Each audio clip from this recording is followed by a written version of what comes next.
Hi hello welcome back.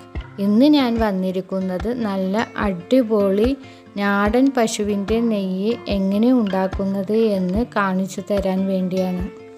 ദിവസവും നാടൻ പാൽ വാങ്ങി കാച്ചി പാലിൻ്റെ മുകളിൽ കെട്ടിക്കൊണ്ടിരിക്കുന്ന പാലടയുണ്ടല്ലോ, അത് വെച്ചിട്ടാണ് ഈ നെയ്യ് വളരെ ഈസിയായി ഉണ്ടാക്കിയെടുക്കുന്നത്.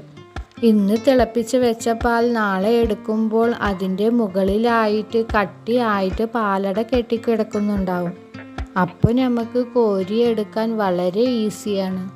ഇതിപ്പോൾ 1/2 ലിറ്റർ പാലാണ്. ഇതുപോലെ ഡപ്പിയിലാണ് പാലട മാറ്റുന്നത്. അങ്ങനെ ദിവസം തിളപ്പിച്ച പാല് ഇതുപോലെ പിറ്റേ ദിവസം ഒരു ഡപ്പിയിലേക്ക് അതിൻ്റെ അട മാറ്റി കൊടുക്കും. പിന്നെ ഫ്രിഡ്ജിലേക്കാണ് വെക്കുന്നത്. അങ്ങനെ സ്റ്റോർ ചെയ്ത് വെച്ചിട്ടുള്ളതാണിത്. അപ്പം നമുക്ക് പാട അടിച്ചെടുക്കാം. അതിനു വേണ്ടിയിട്ട് മിക്സിയുടെ ജാർ തന്നെ എടുത്തിട്ടുണ്ട്. വലിയ ജാർ തന്നെ എടുക്കാൻ നോക്കുക. ഞാനിപ്പോൾ കുറച്ച് അതിലേക്ക് ഇട്ട് കൊടുത്തിട്ടുണ്ട്. ഇനി അതിലേക്ക് തണുത്ത വെള്ളം ചേർത്ത് അടിച്ചെടുക്കാം.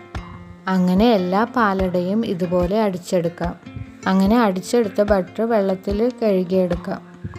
അടി കട്ടിയുള്ള പാനിലേക്ക് ബട്ടർ ഇട്ട് കൊടുക്കാം. വെള്ള പദം മാറിയിട്ട് വേണം നെയ്യ് ആയി കിട്ടാൻ വേണ്ടിയിട്ട്. അപ്പോൾ ഇതാ നമ്മുടെ പതയൊക്കെ പോയിട്ടുണ്ട്. ഇനി കുറച്ചുകൂടി ഉണ്ട് കേട്ടോ ഇനി പോവാൻ. ഒരു യെല്ലോ കളർ ആവട്ടെ, അലിഞ്ഞിട്ട് വരും നെയ്യ്, അപ്പോൾ പാകമാവും. അപ്പോൾ നമ്മുടെ നെയ്യ് പാകമായിട്ട് വന്നിട്ടുണ്ട്. അപ്പോൾ നമുക്കിത് ഓഫ് ചെയ്യാം. വേറെ പാത്രത്തിൽ ഇത് മാറ്റിയെടുക്കട്ടെ. മാറ്റിയെടുക്കുമ്പോൾ ശ്രദ്ധിക്കുക, കയ്യിലൊന്നും പൊള്ളാതെ ദേഹത്തൊന്നും വീഴാതെ ശ്രദ്ധിക്കുക. അപ്പോൾ നമ്മുടെ നെയ്യ് ചൂടോടെ തന്നെ ഒരു പാത്രത്തിലേക്ക് മാറ്റിയിട്ടുണ്ട്. ചൂടാറിയ ശേഷം പ്ലാസ്റ്റിക് ഡപ്പയിലേക്ക് ഒഴിച്ചെടുക്കാം. അപ്പോൾ ഇത്രേ പണിയുള്ളൂ, വല്ലാണ്ട് പണിയൊന്നുമില്ല. ഒന്ന് അടിച്ചെടുക്കേണ്ട പണി മാത്രമേ ഉള്ളൂ. അപ്പോൾ ഇതാ നമ്മുടെ നെയ്യ് ഇതാ റെഡി ആയിട്ടുണ്ട്. എനിക്ക് 1/2 കുപ്പി കിട്ടിയിട്ടുണ്ട്.